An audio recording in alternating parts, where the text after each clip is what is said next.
Ya, narasumber kita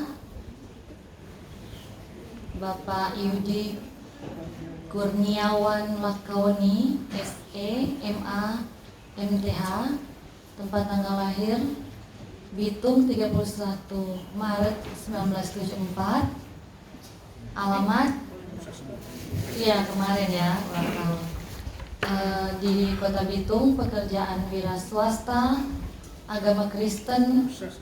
Selanjutnya ini bisa dilihat ya, sekolah dasar, sekolah menengah pertama, menengah ke atas, dan universitas. Slide. Riwayat pekerjaan, staf operasional Bank Danamon Indonesia cabang Tomohon, wakil pimpinan cabang Bank Danamon Indonesia cabang Tomohon, dan wira swasta di Kota Bitung. Slide. Ya, ini riwayat pelayanan.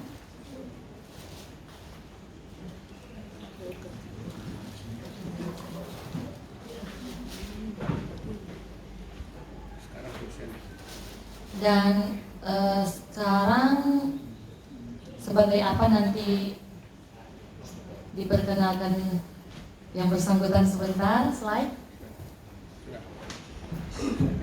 Iya, saya serahkan kepada narasumber kita. Baik, puji Tuhan, haleluya. Haleluya. Selamat siang kepada kita semua.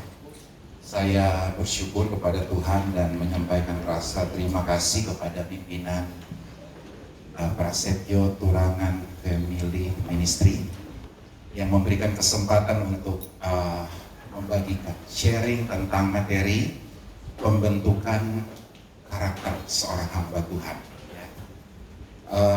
Dari tadi saya dengar ada yang bilang gembala, saya belum gembala.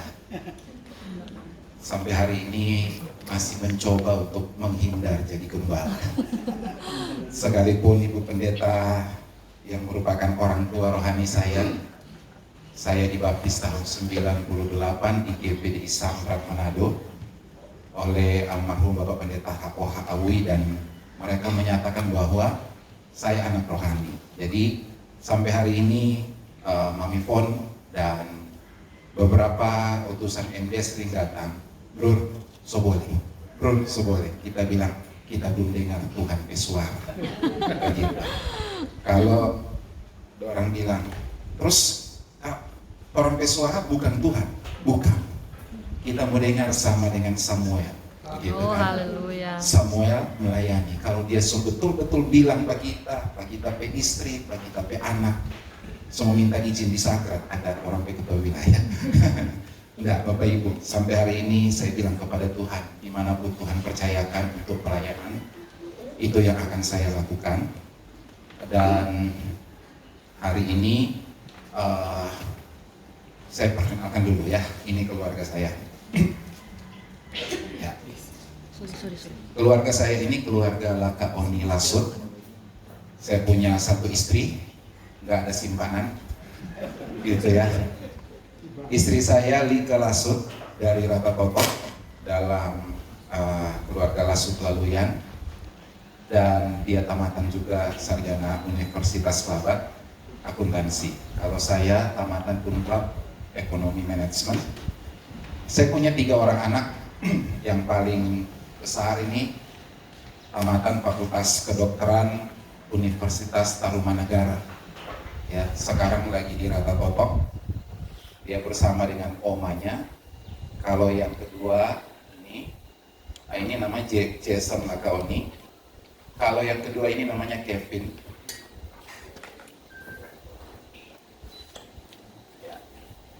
Ini yang kedua Kevin, sarjana teknik sipil dan dari Universitas Tarumanagara juga sudah selesai. Sekarang bantu saya mengembangkan usaha di tempat saya bekerja. Lalu anak yang ketiga ini lagi kuliah di Fakultas Kedokteran Untar. Jadi ada 2 dok. Anak saya yang papanya bukan dokter, tapi mereka mau jadi dokter, ya sudah, sesuai dengan apa yang mereka cita-citakan. Karena waktu mereka masih umur 2 tahun, Saya sudah tanya ke masing-masing, mau suka jadi apa? Mesti bilang, supaya mulai umur sekarang papa dan mama kumpul doi, kau mau berdoa umum. Jadi sampai hari ini semua terbukti Tuhan itu baik. Haleluya.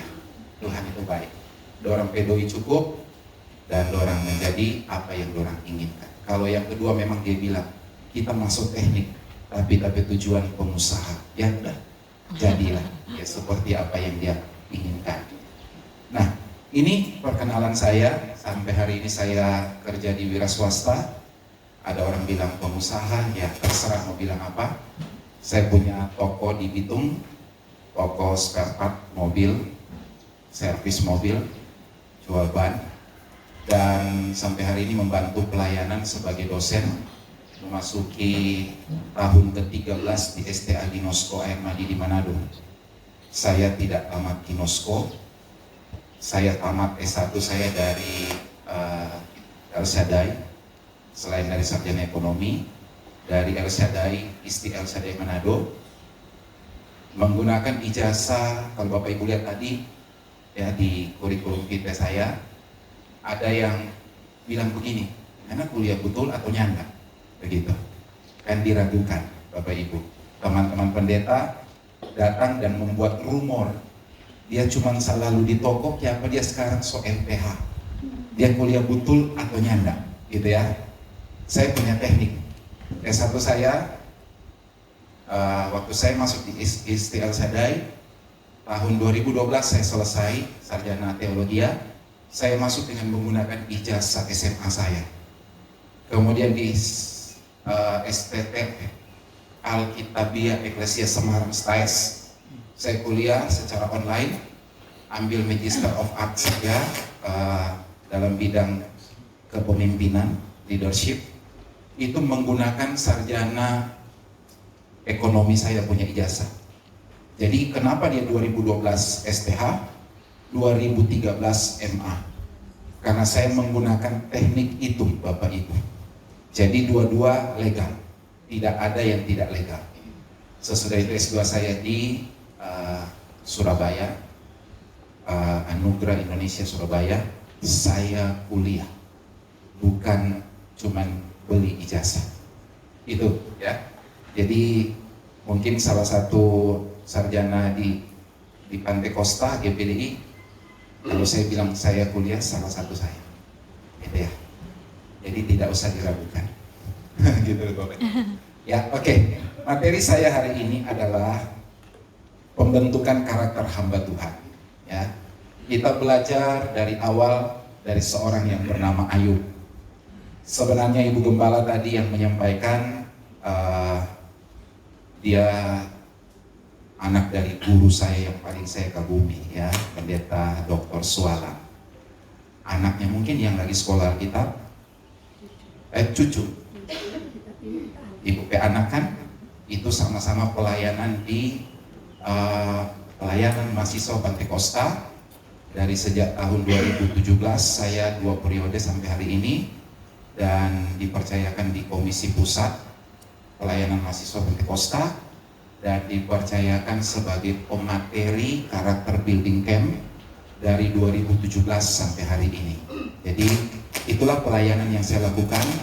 Selain usaha pekerjaan yang diteruskan oleh anak saya melakukan hal yang lain dari pengusaha yang lain.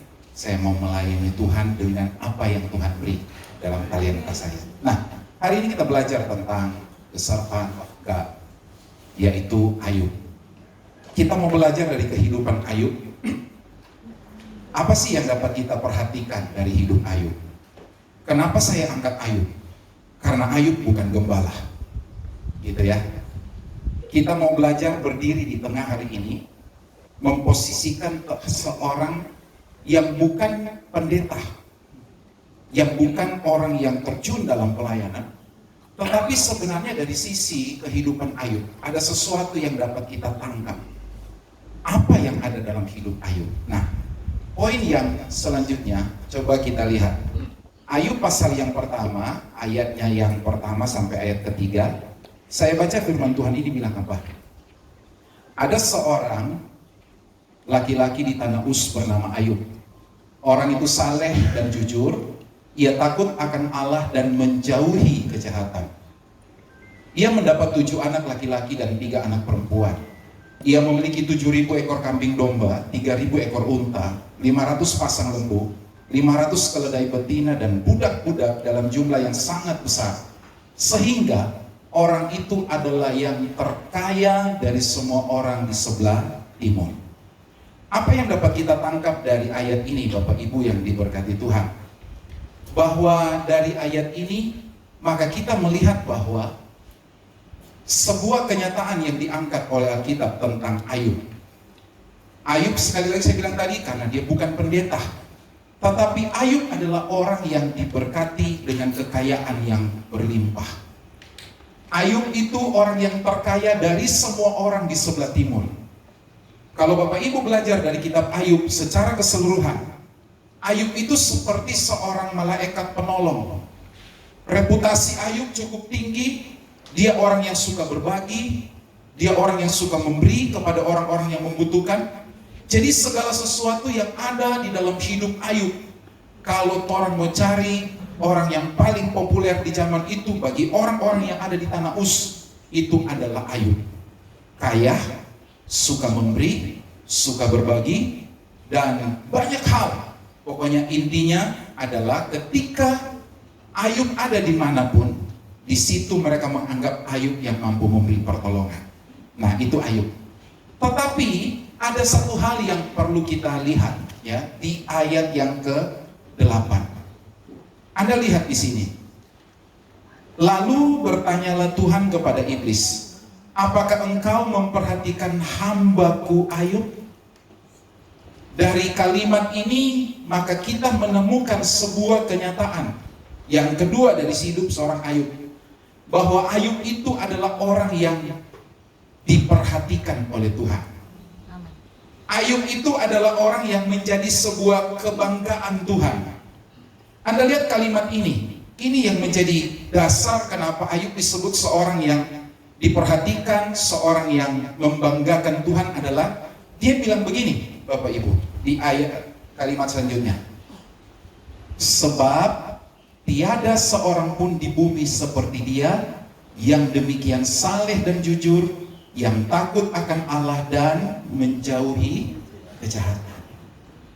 Kalau kita temukan di sini tentang keadaan dari seorang yang bernama Ayub, orang kaya, orang punya reputasi yang baik, orang yang punya popularitas yang sangat tinggi, ratingnya di atas rata-rata. Tetapi ketika Tuhan berjumpa dengan iblis, Tuhan gak membanggakan kepopuleran Ayub. Tuhan gak pernah membanggakan tentang kekayaan yang Ayub punya. Dia orang yang terkaya di bagian timur. Tetapi Anda perhatikan di sini, Tuhan itu sangat bangga karena Ayub memiliki kehidupan karakter yang unggul di antara orang-orang yang hidup pada zaman waktu itu. Jadi sebenarnya yang kita temukan bahwa begini, apakah kita boleh jadi kaya? Boleh. Apakah kita boleh jadi orang yang populer, diberkati dengan hikmat yang luar biasa? Boleh. Alkitab nggak melarang, Tuhan nggak pernah melarang. Tapi lewat popularitas hidup, lewat kekayaan yang Tuhan percayakan, Tuhan gak pernah bangga dengan yang kita punya itu. Tapi yang Tuhan bangga ketika apa? Ketika kita ini menjadi orang yang punya karakter yang baik. Amin. Haleluya. Nah, apa itu karakter, saudara? Karakter itu ada punya pengertian. Saya sadur dari Kamus Besar Bahasa Indonesia bilang begini. Karakter itu adalah tabiat, watak, sifat kejiwaan yang membedakan satu dengan yang lain. Jadi karakter itu adalah sebuah tabiat, kebiasaan yang diulang-ulang menjadi sebuah tabiat. Watak, sifat, kejiwaan yang membedakan satu dengan yang lain. Dari tadi saya duduk di sini, saya coba perhatikan Bapak Ibu semua, ya. Saya coba belajar melihat tentang psikologi orang. Saya duduk perhatikan. Dan di tempat ini saya menemukan ada begitu banyak hamba-hamba Tuhan, begitu banyak pelayan Tuhan, ternyata punya karakter yang berbeda-beda. Amin, haleluya. Dari cara tertawanya, gitu ya, cara dia duduk, cara dia melihat. Saya perhatikan dari tadi, dan saya menemukan ini, kita tidak akan pernah sama dengan yang lain. Amin. Nah, karakter itu diperoleh lewat proses pembelajaran. Karakter itu diperoleh lewat pengalaman. Karakter diperoleh lewat pergaulan dengan keadaan lingkungan kita sekitar. Itu tuh karakter. Tapi ada satu hal yang saya mau bilang begini. Karakter itu sesuatu yang muncul dari dalam. Sesuatu yang kita tampilkan keluar.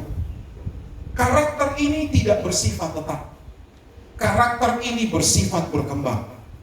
Karakter ini akan bersifat berubah sesuai dengan apa yang dibilang tadi. Ada proses pembelajaran, ada pengalaman hidup, dan ada sebuah proses pergaulan hidup. Ini tuh karakter yang terjadi. Jadi ketika kita ini hari ini punya karakter A, besok bisa berubah ketika kita memiliki pergaulan dengan orang B. Jadi apapun yang kita tampilkan keluar itu yang disebut dengan karakter. Tapi Bapak Ibu perlu perhatikan, ada bahan baku yang memproduksi karakter itu terjadi. Namanya temperamen. Gitu ya, temperamen. Apa itu temperamen? Temperamen itu adalah sifat dasar bawaan lahir yang mempengaruhi cara orang berpikir, berperilaku, dan bereaksi secara emosional. Temperamen itu adalah sesuatu yang kita wariskan dari oma, opa, mama, papa kita. Saya selalu bilang begini, ketika kita belajar dulu, minta izin kepada dokter, belajar biologi, ada yang namanya gen X dan gen Y dari oma, opa, papa, mama kita. Jadi semua temperamen yang terjadi dari atas itu turun dan kita yang mewarisi. Jadi setiap orang itu diperlengkapi dengan yang namanya temperamen. Bapak Ibu harus ingat, temperamen ini itu bersifat tetap, gak akan berubah. Yang akan berubah adalah karakter. Kok bisa? Iya, karena itu sebuah warisan yang kita tidak bisa tolak. Temperamen itu turun dalam hidup kita, melekat di dalam hidup kita. Jadi, ketika temperamen yang melekat di dalam hidup kita ini, itu kita bergaul dengan orang yang salah, maka Alkitab berkata, pergaulan buruk merusak kebiasaan yang baik. Jadi hati-hati dengan temperamen yang kita punya. Tidak ada orang yang sempurna. Tapi kalau kita sadar kita punya temperamen ini, bahan baku ini, yang akan bisa menghasilkan karakter, mari kita belajar untuk apa? Manage itu. Jadi orang selalu bilang begini, ada orang yang kelihatan hebat, berwibawa, tapi tunggu, ketika ada tekanan, maka sifat aslinya keluar. Tuh ya, ketika hidup ditekan, darah keluar, kan ayat Alkitab bilang. Ketika jeruk diperas, maka air sedikit pun itu akan keluar aslinya. Jadi saya melihat begini, ada orang-orang yang berupaya mempertahankan diri dengan begitu banyak penampilan, ya. Ada orang bilang jaim, jaga image. Tapi ketika ada sebuah tekanan, kita lihat karakternya. Ketika sebuah tantangan, kita lihat karakter yang ditampilkan. Ketika ada sesuatu yang terjadi, kita lihat sifat aslinya, temperamen yang ditampilkan itu apa. Nah, saya nggak mempersiapkan foto karakter, Bapak Ibu ya. Ya mungkin next, berikut kalau memang Tuhan kehendaki. Ada 4 temperamen yang kita kenal dulu. Yang kalau kita belajar psikologi, ilmu psikologi, maka ada 4 temperamen. Temperamen yang pertama itu adalah ada tipe yang namanya sanguin. Orang sanguin itu adalah orang yang ekstrovert. Kalau sekarang dalam pengembangan, saya baru ikuti tahun kemarin di dalam sebuah seminar kayak begini, saya masih mencoba tarik dari sisi bisnis ke dalam pelayanan, itu materi. Dulu dikenal 4 sikap ini, sekarang itu hanya 2 sikap yang besar, ekstrovert dan introvert. Orang pakai warna merah, warna kuning, warna hijau, warna biru. Biru apa ungu gitu ya. Jadi saya pakai metode lama dulu yang disebut dengan sanguin. Orang sanguin itu bagaimana? Oh, itu orang sanguin itu adalah orang yang ekstrovert. Dia suka bicara. Kadang-kala kita di rumah tangga kan begitu. Dapat orang yang suami sanguin, DP istri melankoli, gitu ya. Bapak terlalu banyak bicara, sakit telinga, gitu ya. Terjadi bentrok. Karena apa? Kita nggak paham tentang karakter, tentang temperamen. Kita langsung bilang, ini orang nggak benar, gitu. Jadi orang sanguin itu adalah orang yang ekstrovert. Orang ekstrovert itu dia suka sekali bercerita. Orang ekstrovert itu akan mendapatkan sebuah pembaharuan kesehatannya ketika dia bercerita di orang. Orang ekstrovert itu akan suka kumpul-kumpul. Begitu. Itu tuh orang sanguin.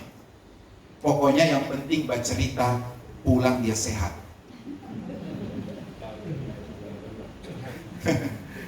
Kalau disesaki di rumah, kalau suami Anda itu orang sanguin, Igo coba jalan. Pulang dia sehat. Itu ya. Seorang sanguin itu orang ekstrovert, dia apa? Optimismenya tinggi. Dia sangat berinisiatif di dalam hidupnya. Itu orang sanguin. Bapak-bapak boleh nilai sendiri ya. Bapak-bapak itu apa? Walaupun belum nanti dites nanti ada. Orang sanguin itu adalah orang yang berani ambil resiko. Pokoknya tabrak terus dia. Biar jemaat sobat beteriak, dia bilang enggak. Kita bangun, kita optimis, kita bangun gereja. Mau dapat doi dari mana? Saya optimis, Tuhan kirim. Itu orang sanguin. Mar kalau tuh gembala bilang, ya Iko jo harus ada di tipe sebentar. Kayaknya semulai dapat ya. Semulai dapat siapa saya hari ini, gitu ya. Ada orang sanguin itu orang yang berani ambil resiko, orang yang ceria, dia tidak pernah susah, tidak pernah patah hati. Biar jemaat bikin sakit hati, dia tetap ceria.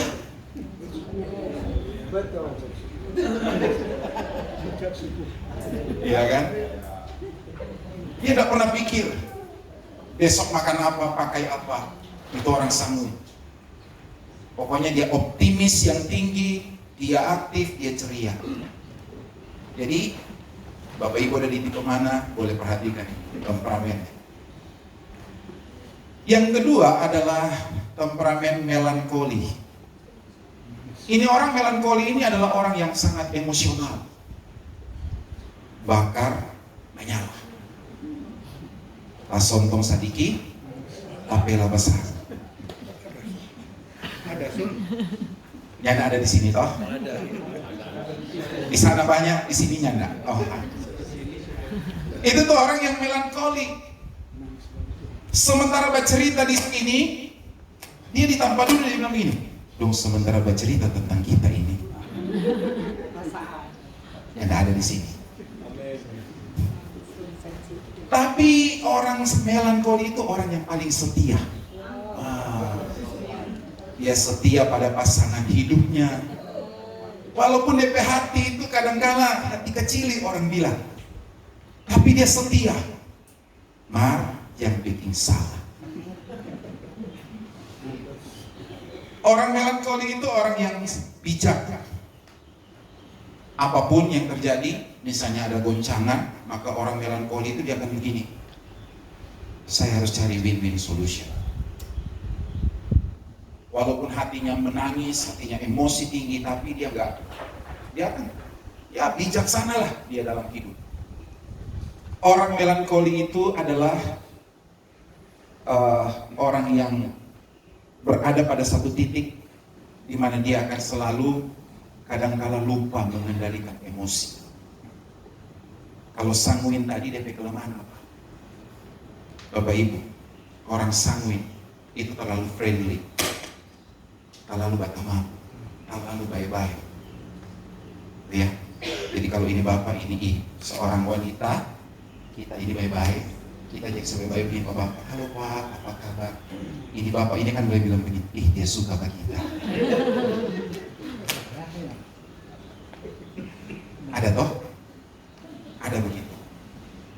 Dan orang sanguin itu adalah orang yang gampang jatuh di dalam dosa perzinahan.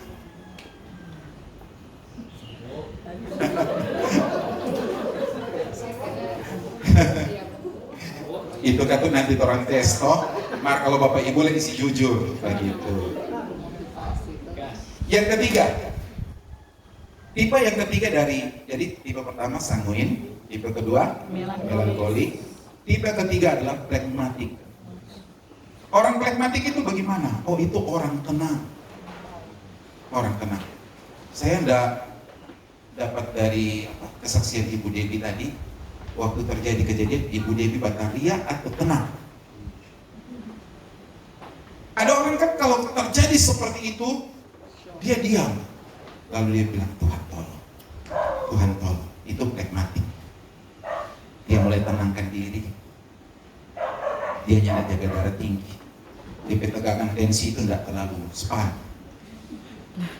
Karena dia tenang sekali, ya. Orang pragmatik itu sabar. Orang pragmatik adalah seorang introvert.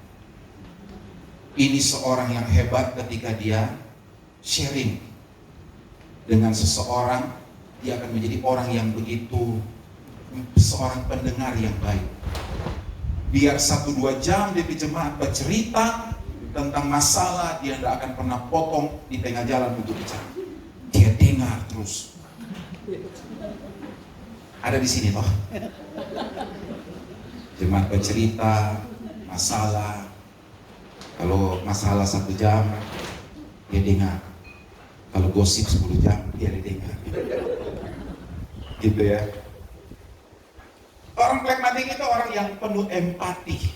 Oh, dia turut merasakan apa yang dirasakan oleh lawan jenisnya. Itu orang pragmatik. Orang pragmatik itu adalah seorang yang reflektif, seorang yang teliti. Jadi kalau Bapak Ibu punya bendahara jemaat seorang pragmatik, itu cocok.